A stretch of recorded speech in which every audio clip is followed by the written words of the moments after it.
வணக்கம் நண்பர்களே.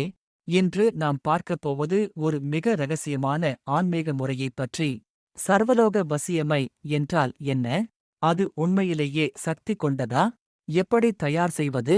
எல்லாவற்றையும் இந்த வீடியோவில் தெரிந்து கொள்ளலாம். இந்த முறையை பௌர்ணமி நாளில் தொடங்க வேண்டும்.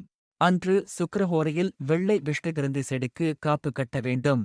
அந்த செடியை வேருடன் அறுக்காமல் எடுத்து அமாவாசை அன்று புது மண் சட்டியில் வைக்க வேண்டும். அதனுடன் கோரோசனை, பச்சை கற்பூரம், ஜவ்வாது இவைகளை சேர்த்து சீதேவி செங்கழுநீர் சாறு ஊற்றி மையாக அரைக்க வேண்டும்.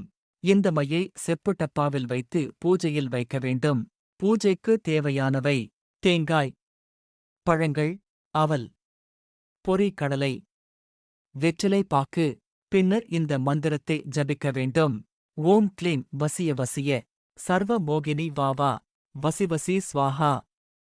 இந்த மந்திரத்தை 1008 முறை ஜபிக்க வேண்டும். இந்த ஜபத்தை 11 நாள், 21 நாள் அல்லது 48 நாள் வரை செய்யலாம்.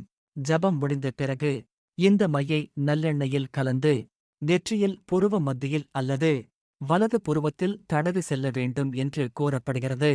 இதனால் அனைவரையும் ஈர்க்கும் கவர்ச்சி சக்தி வரும் என்று நம்பப்படுகிறது. இது ஒரு பாரம்பரிய ஆன்மீக நம்பிக்கை முறையாகும். இதனை நல்ல நோக்கத்திற்காக மட்டும் பயன்படுத்துங்கள். யாரையும் கட்டுப்படுத்த அல்ல. உங்கள் தன்னம்பிக்கை மற்றும் மனவலிமையை உயர்த்த மட்டுமே பயன்படுத்துங்கள். நன்றி நண்பர்களே.